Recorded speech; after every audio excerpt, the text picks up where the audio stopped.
Assalamualaikum warahmatullahi wabarakatuh. Waalaikumsalam warahmatullahi wabarakatuh, Pak. Kelihatan yang saya share ya?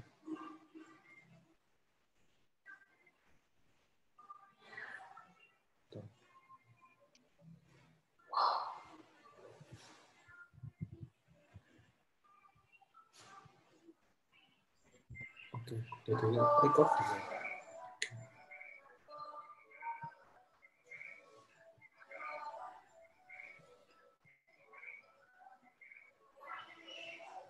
Kita mulai ya.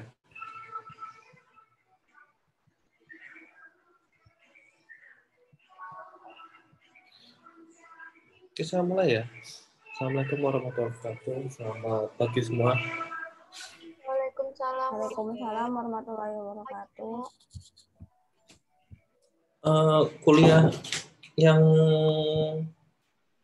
PAK udah dilihat kan?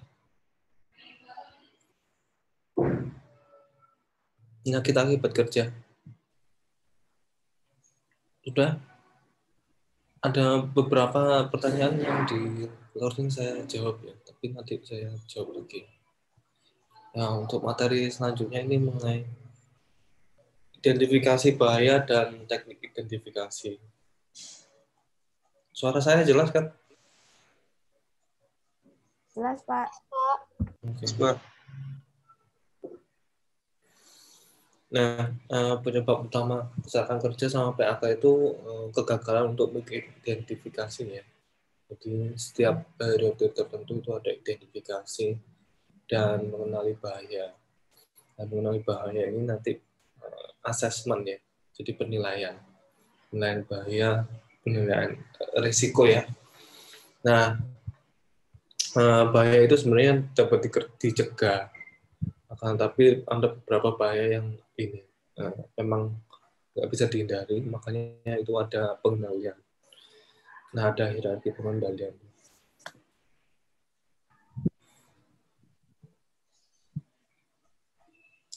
Jadi unsur penting dalam setiap program K3 itu ya yang efektif yaitu melaksanakan identifikasi bahaya dan penilaian risiko.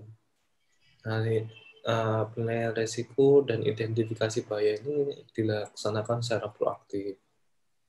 Nah, identifikasi bahaya ya dan penilaian risiko itu merupakan perencanaan SMK 3. Jadi sudah include di SMK 3. SMK 3 itu sistem manajemen keselamatan dan kesehatan kerja. Nah, kalau di peraturan nasional itu PP nomor 50 tahun 2012. Sementara yang baru itu di ISO 45001 2018. Yang sebelumnya itu OSAS 18001. Nah, itu diganti ISO 45001. Nah, ISO ini bersifat voluntary ya. Voluntary itu nggak wajib. Akan tapi yang PP nomor 50 ini udah wajib. Itu. Akan tapi dengan adanya ISO ini mungkin menambah image perusahaan bahwasanya perusahaan itu menerapkan SMK 3. Apa sih identifikasi bahaya? Identifikasi bahaya itu upaya atau usaha ya mengetahui, mengenal, memperkirakan adanya bahaya pada suatu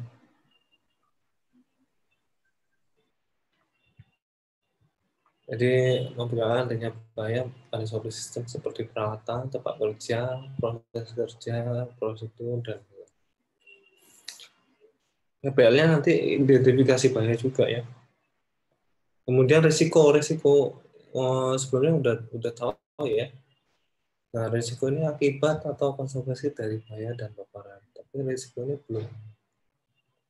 belum muncul ya. Itu. Nah, risiko itu dapat dikurangi dengan mengendalikan atau menghilangkan bahaya. Nah, ada hierarki pengendaliannya. Kemudian penilaian risiko. Nah, ini tadi itu risiko, sekarang penilaian risiko. Nah, penilaian risiko ini nanti yaitu proses penilaian suatu risiko dengan membandingkan tingkat atau kriteria risiko yang telah ditetapkan untuk menentukan prioritas pengendalian bahaya yang sudah diidentifikasi. Nah, ini udah ya, udah soalnya. Hazard itu semua bahaya. Danger itu tingkat bahaya. Nah, caranya gimana? Mengidentifikasi bahaya dilakukan terhadap seluruh aktivitas operasional di perusahaan. Jadi proses bisnis perusahaan itu ada sangkut pautnya dengan bahaya. Aktivitasnya apa saja? Pertama, aktivitas kerja rutin maupun non rutin di tempat kerja. Kalau rutin kan handlingnya gimana? Misalnya di warehouse bagaimana? Nah, tapi ada yang non rutin biasanya apa? Perawatan, maintenance, itu atau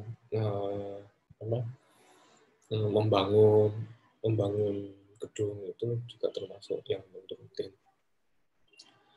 Kemudian aktivitas semua pihak yang memasuki tempat kerja. Jadi nggak ada pengecualian ya. Kontraktor, masuk, supplier ya, pengunjung, kemudian ada tamu, anak magang, itu termasuk aktivitas yang di lingkup perusahaan.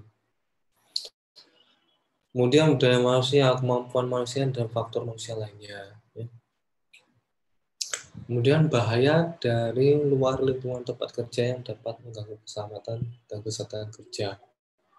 Nah, tenaga kerja yang berada di tempat kerja. Kemudian infrastruktur, perlengkapan, dan bahan, baik itu produk jadi, ya, raw material, ya, di tempat kerja baik yang disediakan perusahaan maupun pihak lain yang berhubungan dengan perusahaan.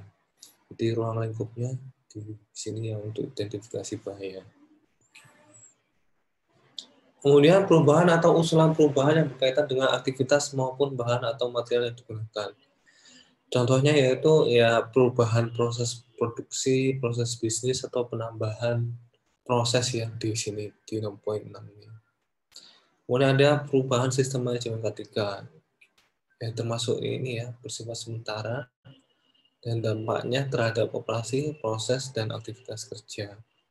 Dan setelah itu penerapan peraturan perundang-undangan dan kesehatan lain yang berlaku. Kemudian desain tempat kerja, proses instalasi mesin atau peralatan, prosedur operasional, struktur organisasi, termasuk penerapannya terhadap kemampuan manusia.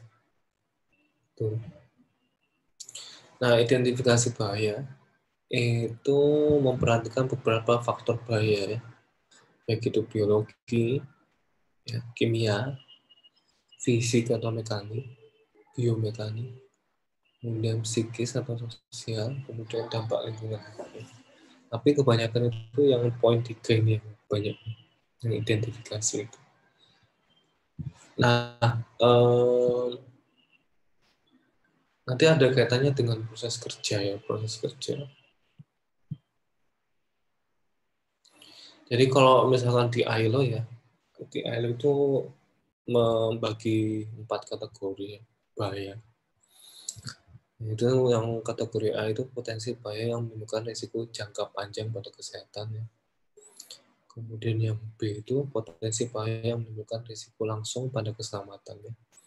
Jadi A itu yang jangka panjang kesehatan, B itu yang secara langsung ya. Kemudian yang C itu risiko terhadap kesejahteraan atau kesehatan sehari-hari. Itu C. Kemudian yang D itu potensi bahaya yang menimbulkan risiko pribadi dan psikologis. Itu. Jadi ya, kategorinya ada 4. Kalau yang kebanyakan itu di kategori B. Kalau yang PAK itu yang kebanyakan di kategori A. Di sini ada yang tanya kan? Ada yang tanya kan? Ada? Enggak, saya lanjut aja. Nah, ada 6 step ya untuk identifikasi bahaya ya, dan punya risiko ya, sesuai standar OSHA ya. Ini pertama itu mengumpulkan semua informasi mengenai bahaya yang ada di tempat kerja. Jadi semua. Jadi itu datanya masih mentah ya. Kemudian lakukan inspeksi secara langsung untuk menemukan potensi bahaya yang ada di tempat kerja. Nah, itu lakukan identifikasi bahaya terhadap kesehatan kerja dan keselamatan ya. Kemudian lakukan investigasi pada setiap insiden yang terjadi. Nah, begitu nanti ada insiden atau eksiden, apakah ada historinya, apakah ada rekodnya, rekamannya.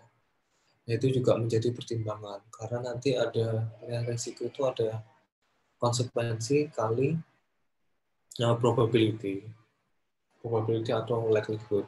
Jadi dampak dikali seberapa sering sih kejadiannya.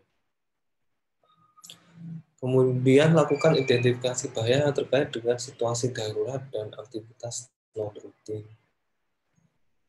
Setelah itu, yang terakhir itu kelompokkan sifat bahaya yang teridentifikasi, tentukan langkah-langkah pengendalian sementara, dan tentukan prioritas bahaya yang perlu pengendalian secara permanen.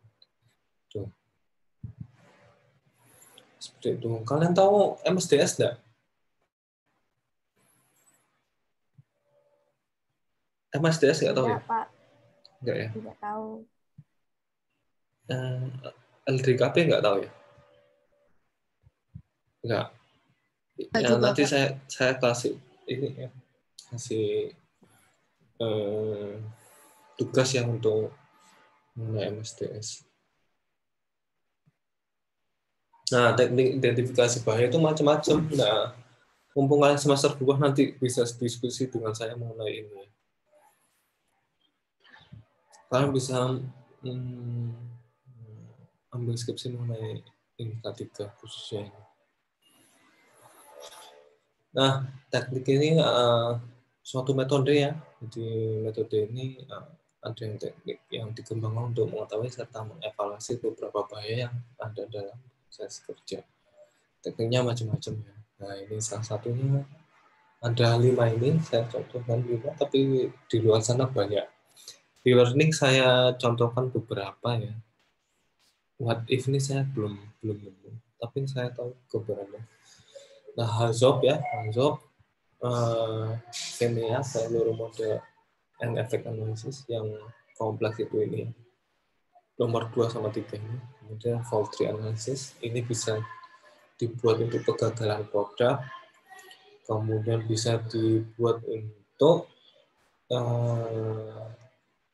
analisis kecelakaan. Atau kegagalan juga bisa ini, fault tree analysis. Seperti yang dikatakan Pak Dika kemarin ya, banyak ya tools-toolsnya, tapi ya ini yang jadi contoh aja. Ada juga yang sederhana itu yang HIRATS. Di learning coba cek ya, nanti ada HIRATS. HIRATS itu hampir sama dengan JSA, tapi kalau HIRATS itu keseluruhan, tapi JSA ini cenderung ke step pekerjaan. Itu. Ini job hazard analysis atau job safety analysis. Jadi misalkan mengoperasikan ini apa ya? Mengoperasikan forklift. Nah, forklift ini nanti ada JSA-nya.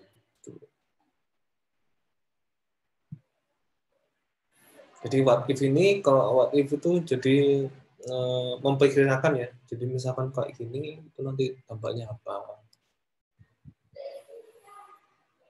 Ya. Tapi kalau kebanyakan kalau teknik identifikasi bahaya itu harus brainstorming. Nah, ini contoh what if ya. Jadi ini misalkan bagaimana kalau misalkan ini bahasa teknik sebenarnya. Purging itu kalau tahu ya, tahu ini enggak tangki kapal ada tangki besar itu. yang berbentuk bulat. Kalau dilihat di ini ya, di mana, di perairan Batam banyak kok. Pernah nggak? Pernah tahu nggak?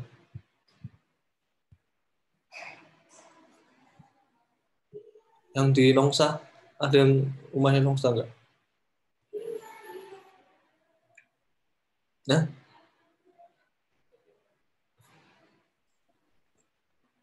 saya kasih untuk ya.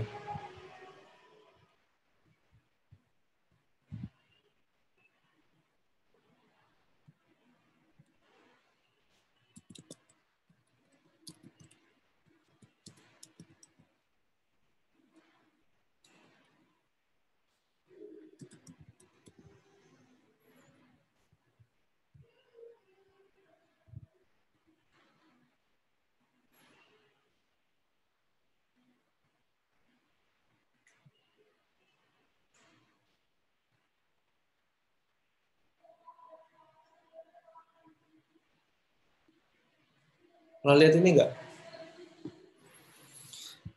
Pernah, Pak. Pernah kan? Pernah, Nah, Pak. ini ada prosesnya gimana kalau misalkan ini ya, apa, bongkar muat sama muat. Bagaimana? Nah, ada sistem namanya ini lewat pipa ya. Nah, ada namanya purging. Nah, purging itu penambahan gas inert. Gas inert itu apa? Gas yang tidak mudah bereaksi. Contoh gasnya apa? Nitrogen, karbon dioksida. Nah, gunanya apa? Untuk ini ya, meminimalisir reaksi yang ada di ketika ini ya, unloading sama loading. Jadi muat sama bongkar muat. Karena kenapa? Nah, siapa tahu di sini itu gasnya itu mudah terbakar ya. Karena mungkin saja itu terjadi gesekan. Loh, kok bisa Pak? Bisa emang. Jadi ya, misalkan ada pipa ya di dalamnya gas itu ada kemungkinan listrik statis ya, listrik statis. Tuh, makanya ada purging. Prosesnya namanya purging. Saya balik lagi.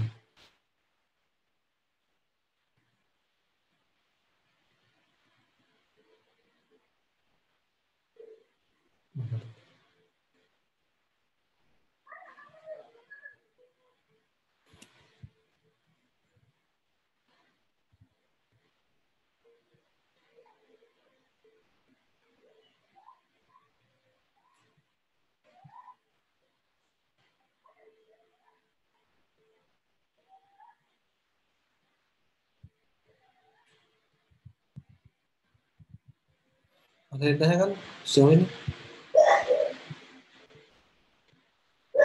Pak, maaf Pak.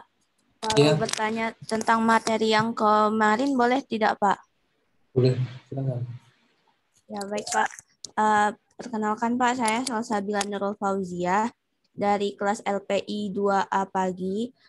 Saya ingin bertanya mengenai general disease Pak.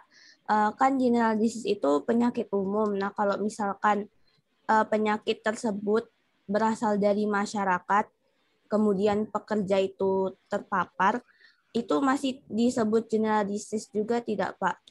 Terima kasih Pak. Oke, sama-sama juga. Iya, jadi itu termasuk general disease. Baik itu yang sekarang ya, ada yang kebingungan nih kalau misalkan PAK atau tidak di pandemi ini. Nah, itu termasuk general disease. Karena tumbuhnya itu secara umum ya, bukan spesifik di pekerjaan tersebut. Jadi kalau misalnya spesifik ke pekerjaan, misalkan yang direkam aja itu misalkan ya paling umum itu di paru-paru. Paru-paru ya, kalau misalnya di pekerja tambang, dia ada eh, akumulasi bahan atau material khusus ya yang ada di undangan itu, nah itu dimasukkan dalam ke ini ya, akibat kerja. Semoga menjawab ya. Baik, Pak. Terima kasih, Pak. Iya. Ada lagi nggak? Ini kelihatan nggak materi saya? Belum, Pak. Maaf, belum terlihat. Pak. Belum kelihatan. Cuman kecil aja tadi, Pak, terlihatnya.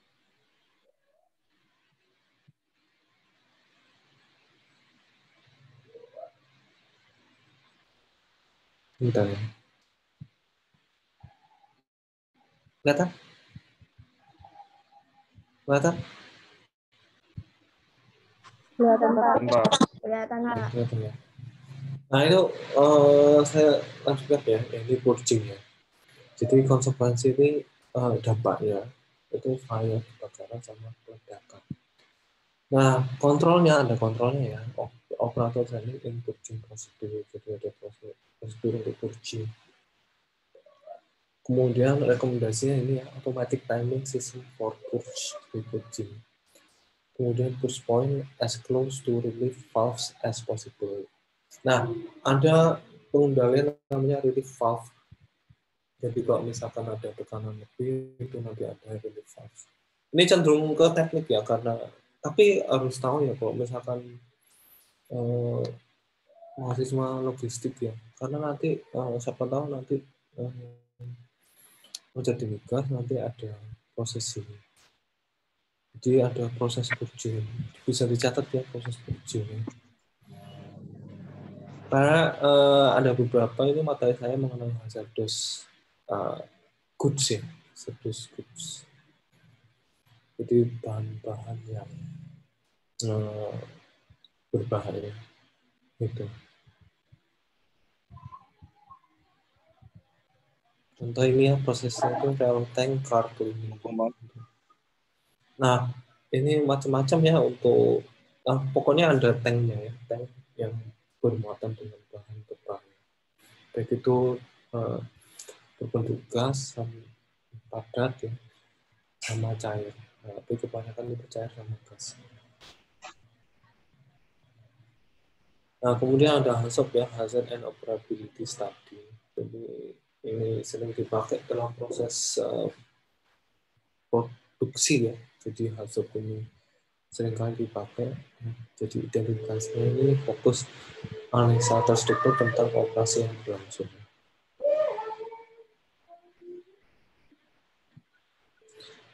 Nah, ini ada contoh seperti ini.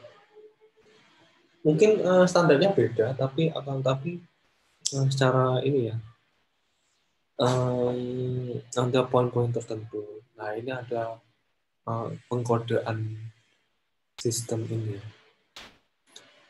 Sistem mana, tools mana yang diidentifikasi. Gitu. Mungkin di contoh saya agak berbeda sedikit.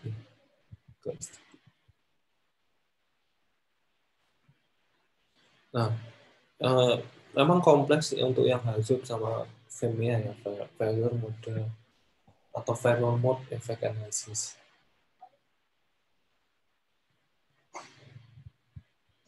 Nah, tapi kalau yang FEMIA ini ya, identifikasi risiko dengan mengkaji beberapa pedoman kesalahan dari perlengkapan yang dipakai serta mengevaluasi dampak dari kebenaran itu.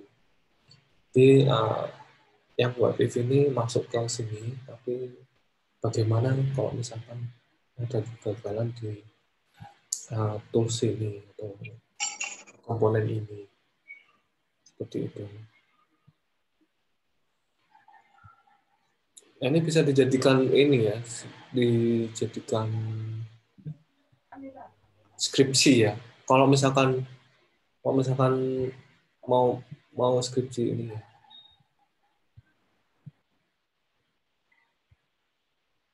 Semester 2 belum apa-apa udah skripsi.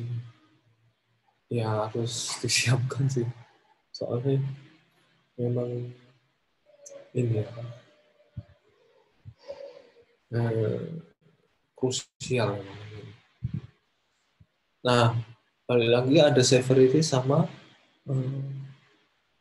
ini probability, occurrence.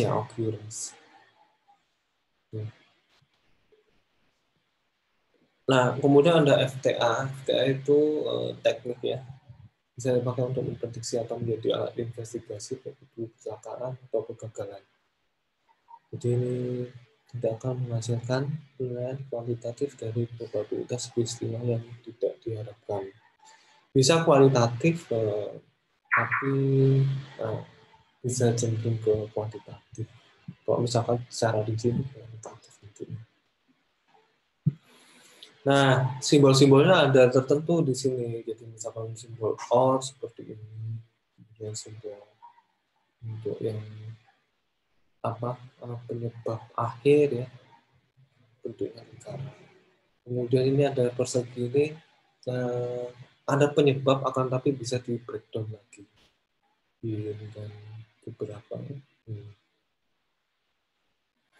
Kalau OR, bedanya OR sama N itu, kalau N itu kalau misalkan dua kejadian sama-sama terjadi, itu nanti ibunya N.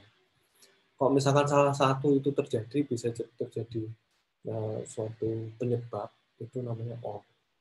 Itu. Jadi kalau misalkan ada salah satu saja mungkin terjadi, itu pakai OR. Kalau misalkan kemungkinan bisa beberapa terjadi, itu nanti jadinya N. Jadi serentak ya, serentak kok. Ya. Misalkan penyebab akhir gitu. Cukup kompleks ini teknik identifikasi bahaya, akan tapi ya ini cara-cara perusahaan ya, untuk mengendalikan dan mengevaluasi identifikasi bahaya yang ada di perusahaan. Nah, kemudian ada JHA, itu bahasa analysis atau job safety analysis. Nah, ini agak mudah sedikit.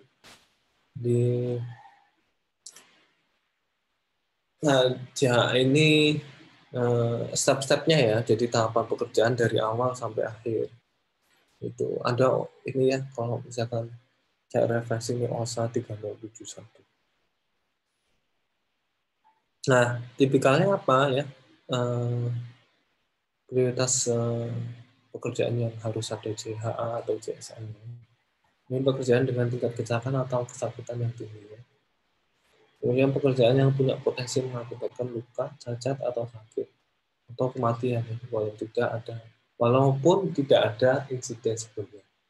Nah, ini nanti kalian buat JSA ya. JSA mengenai yang di ini. Ada beberapa yang nanti saya bagikan nanti di waktunya Pak Fandi juga. Udah tahu kan tugasnya yang TS itu? Belum? Halo? Belum, Pak. Oh, belum ya. Nanti ngobrol Pak Fandi ya.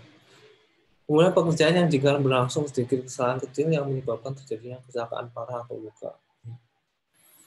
Kemudian pekerjaan baru atau mengalami perubahan dalam proses serta mekanisme. Kemudian pekerjaan untuk kompleks untuk tulis untuk pelaksanaannya. Karena nanti biasanya auditnya nanti pakai JSA enggak itu. Misalnya. Ini contohnya ya. Nah, ini lebih mudah ya. Jadi ada urutan kerja atau tahapan kerja, nanti potensi bahayanya apa, nanti ada pengendalian.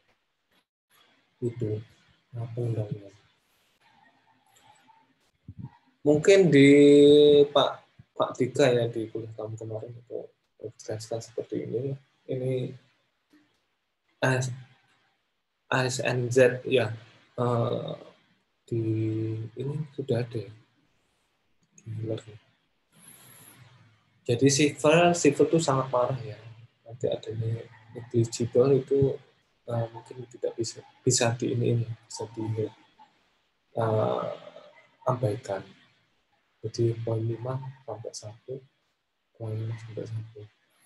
Jadi kalau likelihood atau probability ya itu sering terjadi ya. Kalau yang severity atau konsekuensi itu adalah dampaknya itu besar ya. Seperti itu. Kalau yang di waktunya Pak Dika itu lebih dari 100.000 USD atau at least one fatality. Jadi satu orang mati saja sudah konsekuensinya besar. Tuh. Jadi kalau misalkan ini prakteknya atau rumusnya itu pilihan risiko sama dengan probability kali konsekuensi. Tapi kalau dilihat di sini cuma ditambah aja. Tapi dari range ini udah tahu ya. Kalau misalkan di sini bisa dijadikan bukti bahwasanya kalau misalkan jarang terjadi, kemudian dampaknya itu tidak terlalu fatal ya. Maksudnya nggak ada korban meninggal atau kerusakan yang besar itu nanti di sini. Jadi low risk ya, risiko rendah. Yang bahaya itu yang sering terjadi, kemudian dampaknya besar. Tingkat bahaya tinggi. Gitu. Ada yang tanya kan di sini? Silahkan ada yang tanya.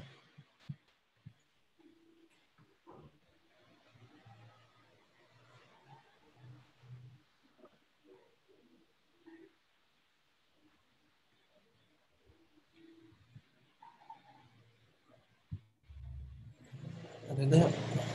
Pak, izin Pak. Ya, silahkan. Nama saya Reza Risendra dari kelas RPI 2 pagi. Saya mau nanya Pak, tadi yang konsekuensinya itu untuk nentuin mana dampak yang masuk 1, 2, 3, 4, atau 5 itu bagaimana Pak? Apakah ada pengklasifikasian kecelakaan tertentu dan atau dampak tertentu yang untuk menggolongkan dia ke dalam Oke. coba.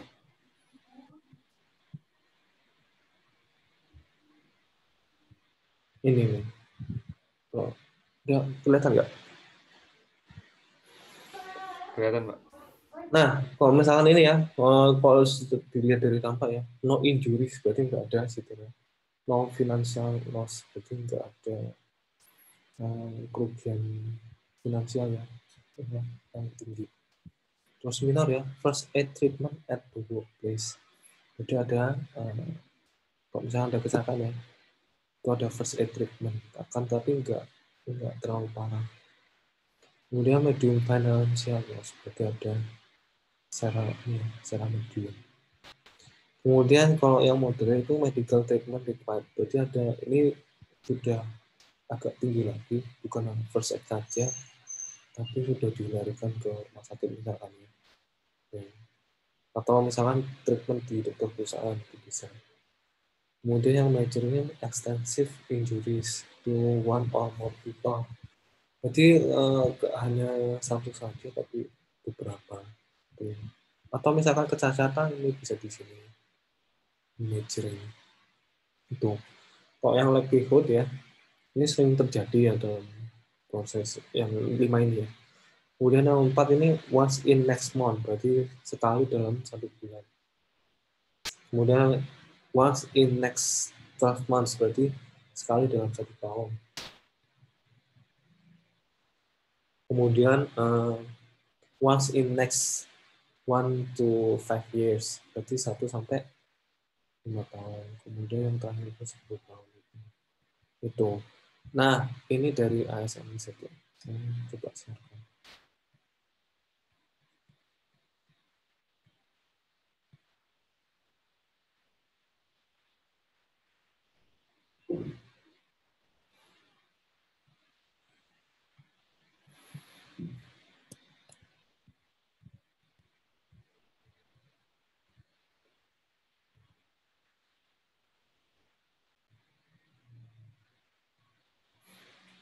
Kelihatan nggak? Silakan Pak. Kelihatan Pak.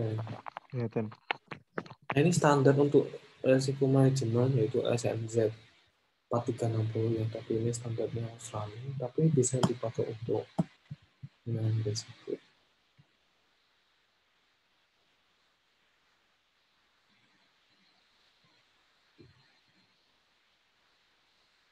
Nah, ini juga kayak gini. Hampir sama ya, tapi lebih detail yang tadi. First aid treatment, injury slow financial support. Coba saya akses ini.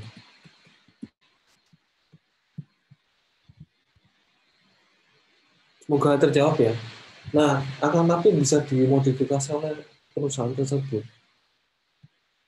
Tapi perusahaan tersebut biasanya mengacu di standar-standar itu mengenai itu identifikasi kok klasifikasi major itu gimana itu seperti itu.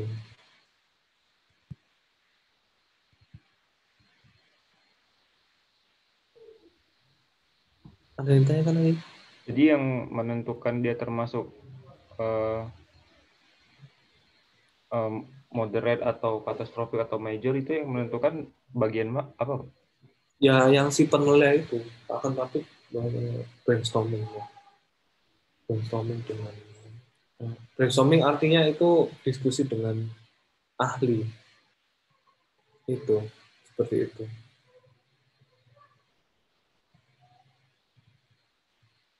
Bentar, saya ini kan materinya Pak Mardika.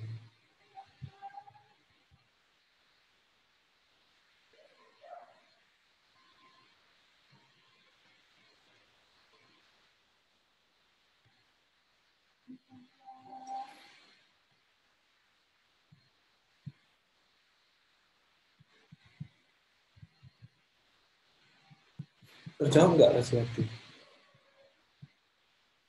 Ya Pak, berarti yang menentukan itu ahli dan ini ya bagian human resource ya Pak? Bukan, itu ahli ketiga. Ahli ketiga. Iya. Nah, itu nanti cross check dengan history. Yang saya katakan itu history. Kenapa? Ada kejadian enggak sebelumnya? Nah, itu berapa kali? Nah, itu nanti dapat probability-nya. Seperti itu. Jadi probability itu kemungkinannya itu.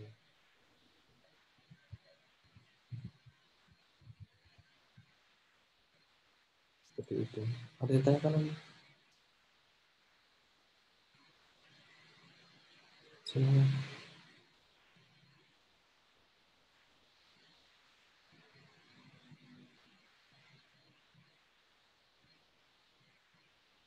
Silakan.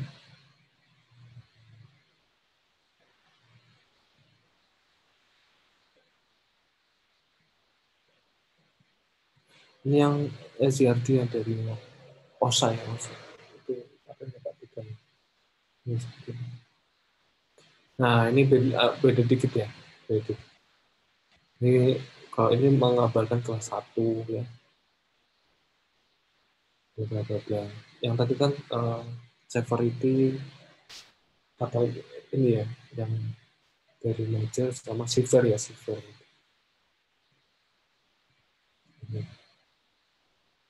Ini standarnya OSA. Seperti itu. Ada yang tanya kan? Pak, maaf, saya izin bertanya lagi, Pak. Iya.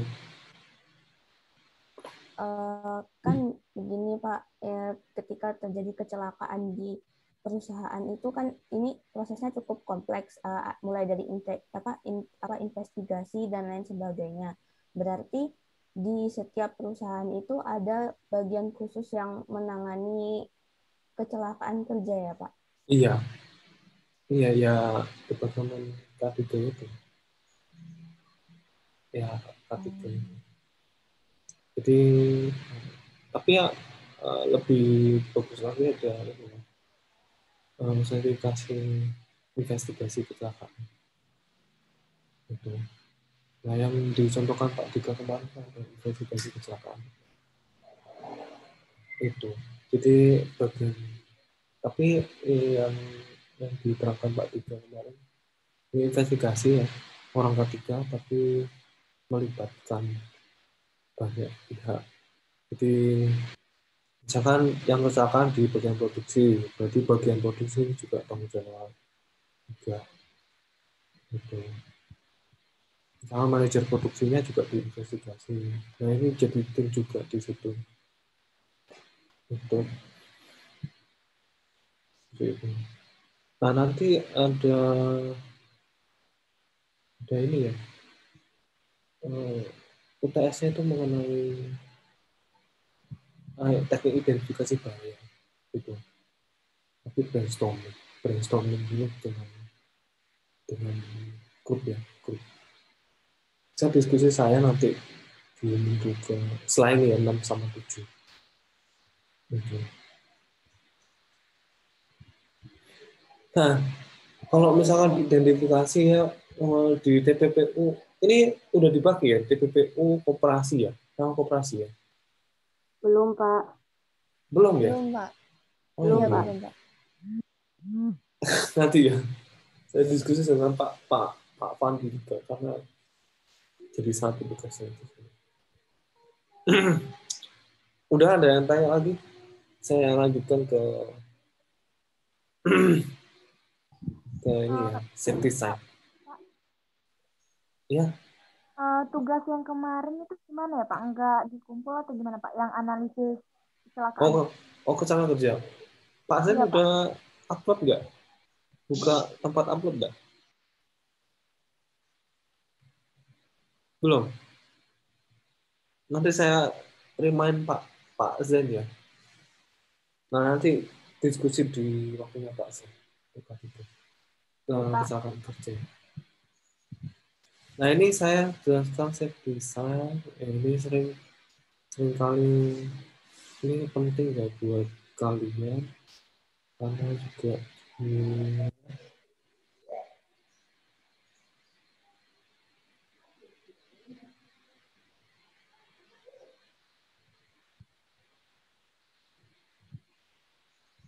nah tahu safety sign kan? Tahu safety sign nggak? Kalau di lalu lintas sering kan digunakan. Nah di perusahaan itu juga termasuk juga diaplikasikan safety sign juga.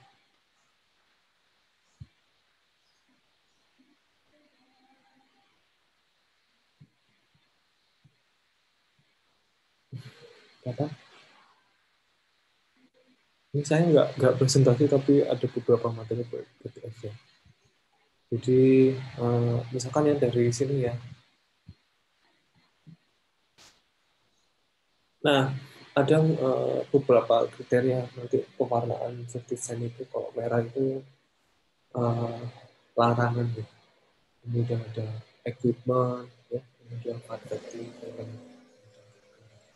Kalau yang kuning itu biasanya peringatan ya, kalau ada danger gitu. Misalkan bahaya apa ini, bahaya kimia apa gitu. Kemudian kalau hijau itu biasanya first aid ya, first aid. Kemudian safe condition, jadi misalkan tempat yang aman di mana, itu termasuk yang safe condition. Kemudian yang biru itu mengguna obligasi itu kewajiban. Kewajiban itu harus memakai APD itu nanti ada putusan. Kemudian informasi ya, indikasi informasi. Nah, contohnya seperti ini.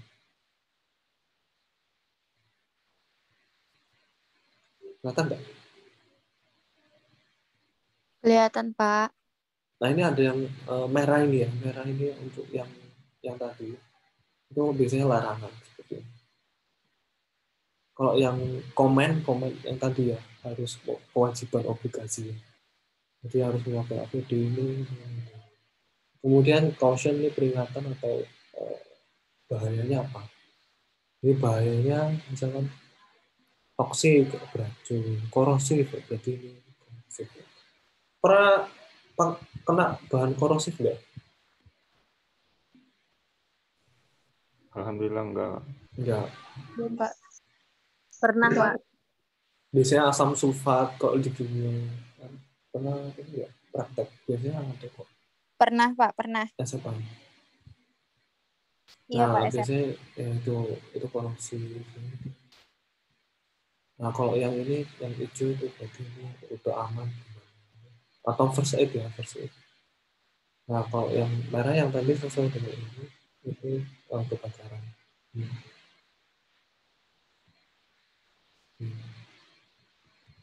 Nah, bahan-bahannya ini macam-macam ya kok. Bahan-bahan. Biasanya itu vinil ya, vinil. Nah, polyester bisa ya, polyester.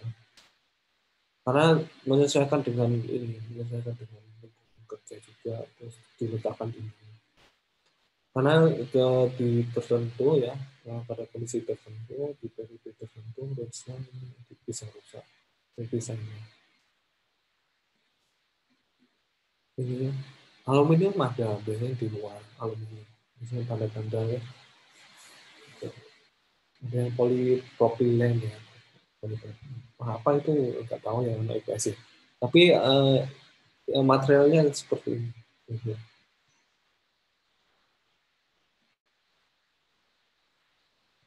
Nah ini contoh-contohnya. Ini ukuran-ukurannya.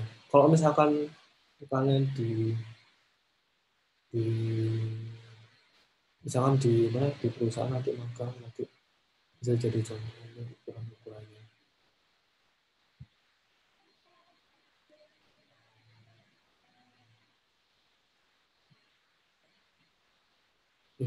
Ini juga ada ukuran-ukurannya. Udah standar lah ini, udah standar. Nah, tarantula.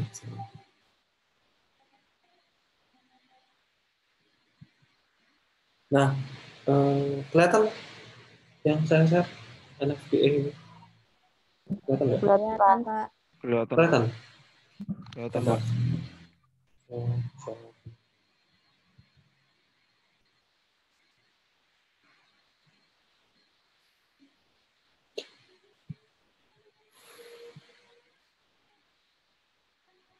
Nah, ini ada NFPA ya. National Fire Protection Association ya. Jadi ini NFPA itu standar Amerika ya. Nah, ada nama lagi HASCOM 2012 label. Ini biasanya tercantum di MSDS. MSDS itu material safety data sheet. Atau di bahasa Indonesia itu LDKB, untuk data keselamatan bahan. Nah, ini udah standar ya. Karena nanti di setiap material, khususnya di kimia, itu nanti ada banyak kesehatan untuk biru ya. Merah itu kebakaran, kuning itu untuk tingkat reaktivitasnya. Jadi misalkan kimia ini dicampur ini reaksi reaktif enggak. Kemudian yang putih ini bahaya tambahan. Gitu. Nah kemudian kalau misalkan yang HASCOM ini langsung dinyatakan langsung tahu kode-kode ini. Extremely flammable gas berarti ada ini ya. May cause cancer ini cancer. May cause respiratory irritation berarti ada iritasi ya.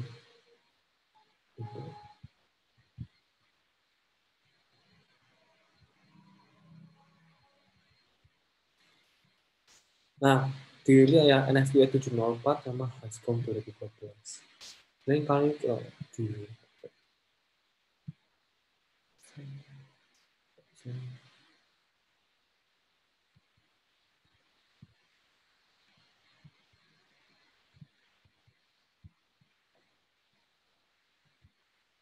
kelihatan ya? Kelihatan. Ini kelihatan nggak? Tidak, Pak. Ini belum ya. Nah, ini kelihatan. Kelihatan. Sudah, Pak. Nah, yang ini ya NFPA ya, National Fire Protection Association. Ini udah standar.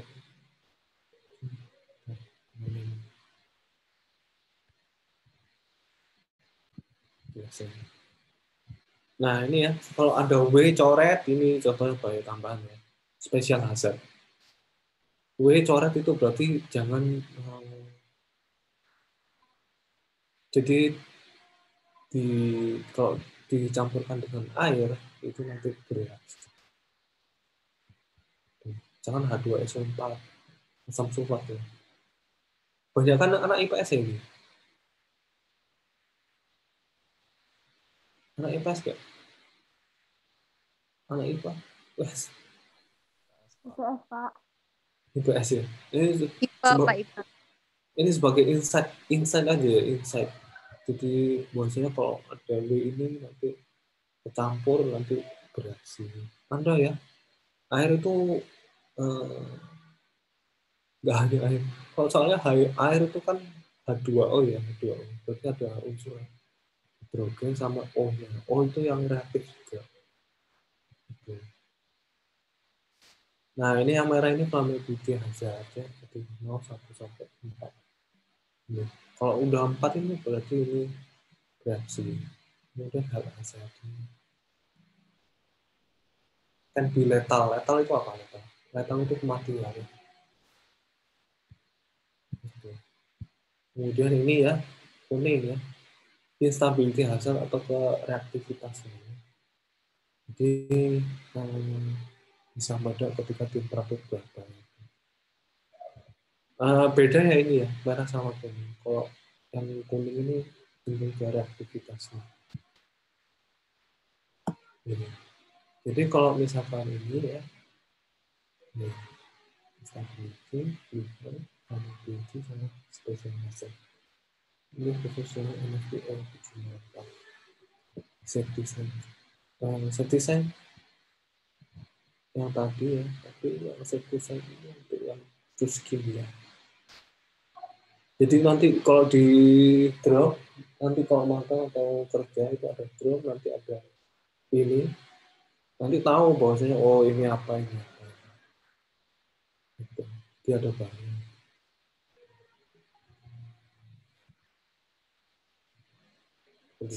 Contoh ya ini diesel fuel, tahu nggak diesel fuel?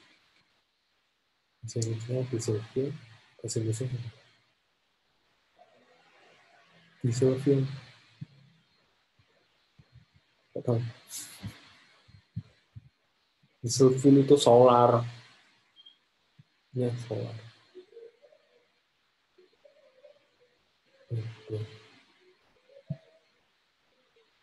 Coba pelajari yang safety sign ya, yang ada referensi 1, 2, 3 itu.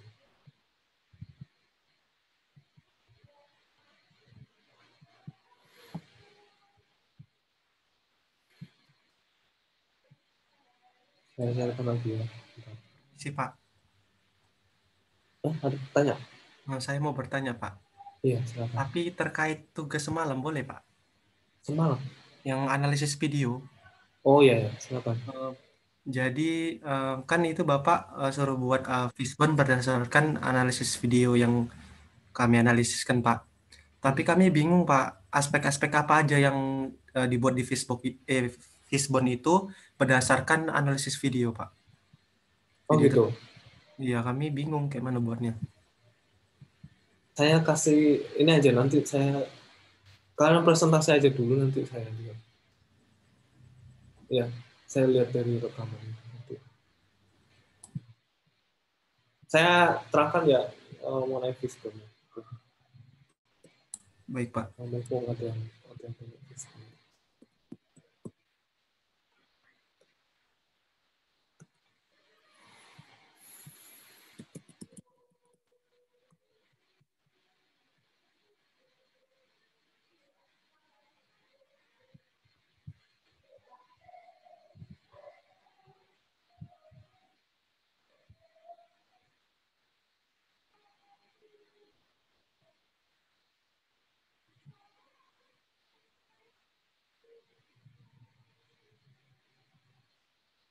Nah, fishbone itu bukan hanya di kecelakaan kerja saja atau suatu kegagalan, tapi juga bisa dilihat ini ya.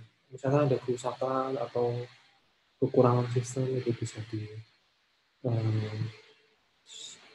dibuatkan fishbone. Jadi fishbone itu Ishikawa diagram. Ya, kok searching itu dari orang Jepang. Kelihatan nggak? Kelihatan nggak? Kelihatan, Pak. Kelihatan, Pak. Oke. Ini saya bahasa Inggris ya. Nggak apa-apa ya? Ya, Pak, Halo? nggak apa-apa, Pak. Oke. Nah, contoh ya, ini ada kecelakaan ledakan ya, ledakan. Nah, secara udah investigasi itu nanti bisa dinyatakan ini ya, beberapa poin-poin ya.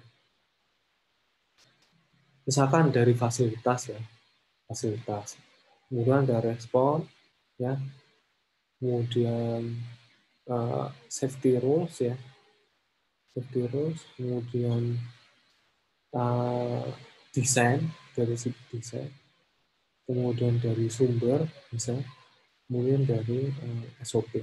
Akan tapi kalau ini sesuai dengan ini ya, pengamatan kalian.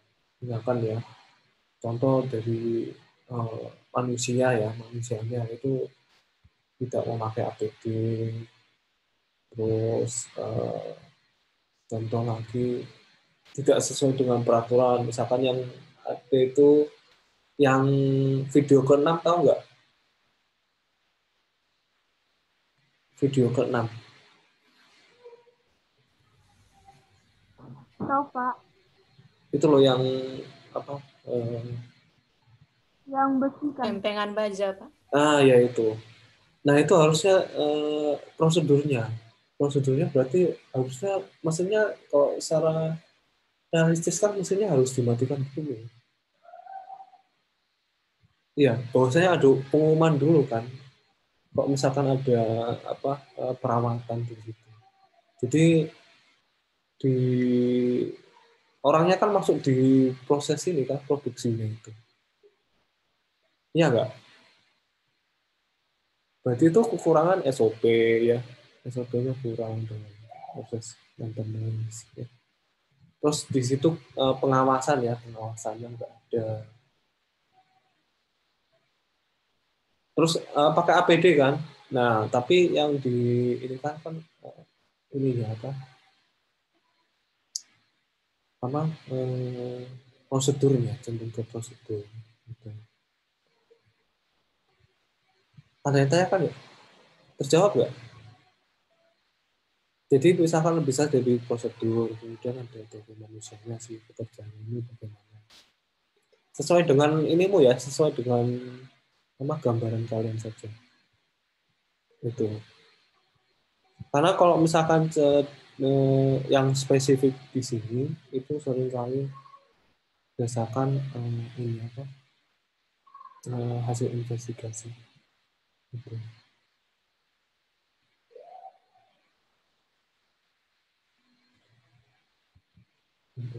Nah, saya belum terangkan ini sih satu lagi. Berarti kan Pak, itu satu fishbone itu untuk keseluruhan video kan Pak? Enggak, satu video saja. Jadi ada berarti satu video saja yang iya. dianalisis berdasarkan fishbone itu Pak? Iya. Terima kasih Pak. Itu juga bisa jadi tools untuk ini juga kemudian.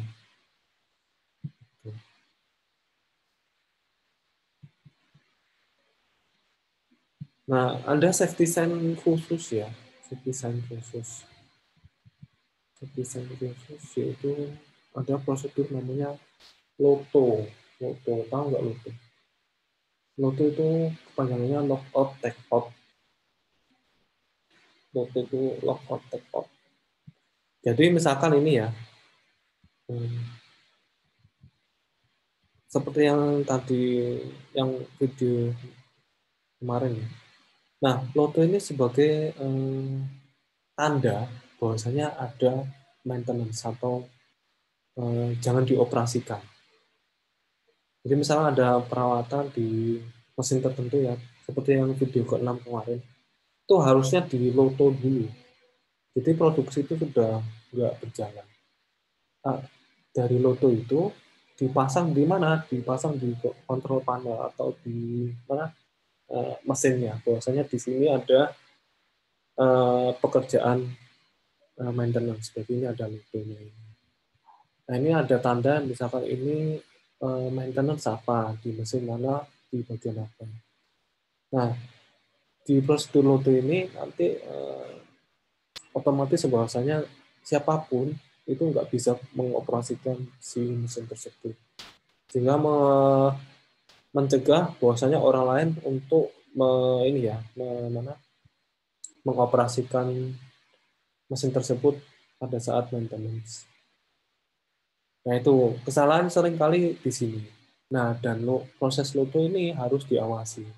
Tidak hanya satu orang saja, tapi minimal ada satu orang yang mengawasi proses pekerjaan itu. Gitu. Nah dokumentasinya apa? Ada dokumentasinya namanya work permit, jadi izin kerja. Gitu. Yang dikeluarkan oleh HSE, kemudian ditandatangani oleh pengawas. Pengawasnya itu baik itu dari pengawas dari departemennya dengan di K3-nya. Ini safety sign khusus untuk yang betul. Ini do not operate. Do not operate dari teman-teman waktunya tangannya kapan. Ini maintenance dalam proses maintenance. Nah, perusahaan yang baik itu harus ada sistem seperti ini. Ada yang tanyakan nggak? Ada yang tanyakan lagi?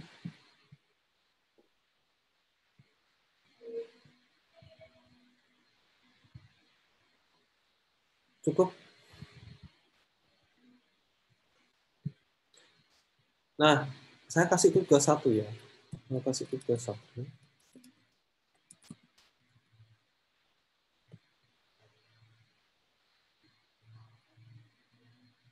Coba kalian cari ini ya, material safety data sheet, material macam-macam ya. Misalnya salah satu saja ya. Ini banyak banget ini. Apa yang sering kalian ini?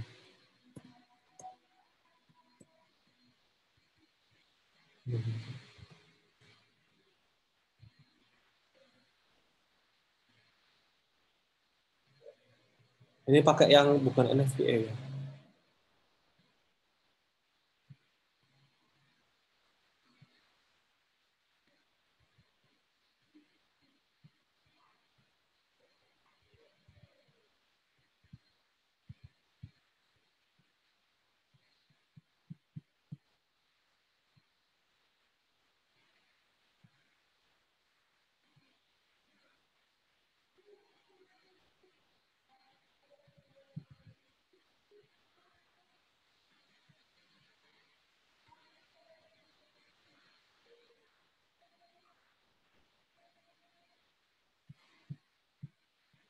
Yang sudah pakai yang baru ya, bukan NFPA itu cuma.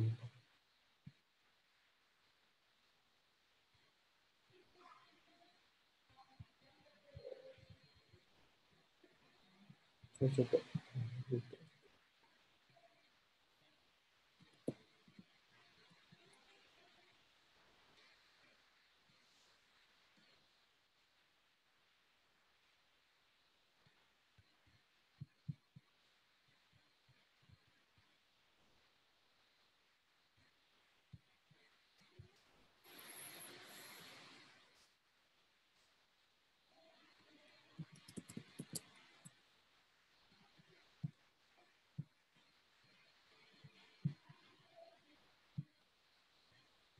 Nah,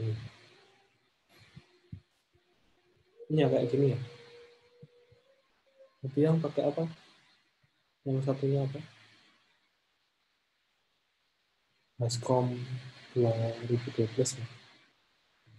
Nah, ini yang untuk ini. Nah, coba cari nanti setiap kelompok cari nama produk. Ya. Misalkan ini saya menu pertama sih. Nanti coba kalian presentasikan ini. Efek pemaparannya bagaimana, terus tata cara pertolongan pertama, terus tata cara penanggulangan kebakaran. Nah, nanti ada tipikalnya ini ya. Ini.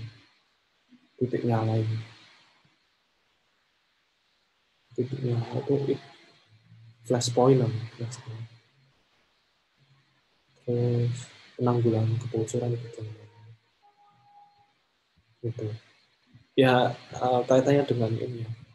Jadi presentasi bahwasanya produk ini nanti NFPA-nya NFPA 764 atau yang ini ya hazard yang tadi comparisonnya Hascom-nya. Nah, nanti sebagai insight aja bahwasanya pertama kayak gini, terakhir kayak gini. Boleh yang lain ya, bukan hanya ini saja. Baik itu bahasa Inggris, bahasa Indonesia silakan. Gitu. Ada yang tanyakan nggak? Berarti itu kelompok ya, Pak? Iya, berkelompok. Tentukan ya supaya nggak sama juga. Permisi, Pak. Iya. Saya masih belum mengerti, Pak, gimana maksudnya, Pak. Masih belum dapat poinnya. Ya ini kalian salah satu kelompok ya. Untuk kelas 1 MSDS atau material seperti datasheet ya. Udah. Kemudian nanti presentasikan apa yang konten dari MSDS tersebut.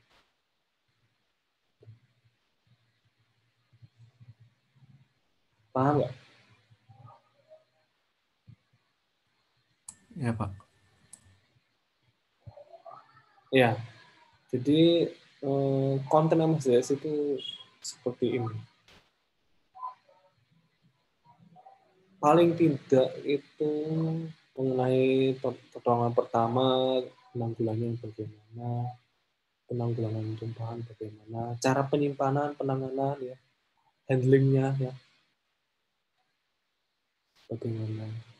Nah, seringkali di logistik ya ini pakai ini. Ya ini penanganan dan penyimpanan.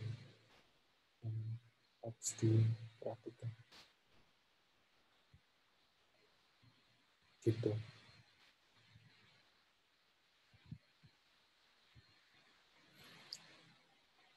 Ada poin-poin yang nggak bisa coba searching ya. Misalkan ini ya. Ini cenderung ke kimia sebenarnya. Kimia. Ada ppm ya. ppm itu part per million. Part per million. Jadi misalkan ada konsentrasi 300 ppm di suatu ruangan. Nah ini sudah bisa mengakibatkan kesehatan di orang yang masuk di ruangan tersebut. Jadi kan kalau ini kan Pertamax atau yang lain kan ini ya menguap ya. Kalau di ruang terbuka ini menguap kan. Nah, itu nanti jadi gas, itu nanti ada konsentrasi part per million. Itu. Jadi ya itu tadi ketika suatu bahan dari cair ke menguap menjadi gas, itu nanti konsentrasi ini ya, konsentrasi ruangan itu bisa mengakibatkan ini juga kesehatan. Apalagi ruangan tertutup, nggak ada ventilasi. Seperti itu ya. Untuk minggu ini presentasi mengenai pencapaian budget. Baik, cukup sampai sini ya untuk mata kuliah hari ini. Nanti jangan lupa absen ya. Jangan lupa absen. Saya buka forum. Terima kasih ya atas perhatiannya. Semoga ilmunya bermanfaat. Assalamualaikum warahmatullahi wabarakatuh. Semoga sehat selalu. Waalaikumsalam warahmatullahi wabarakatuh. Terima kasih, Bu. Terima kasih, Pak. Terima kasih, Pak. Sehat. Pak.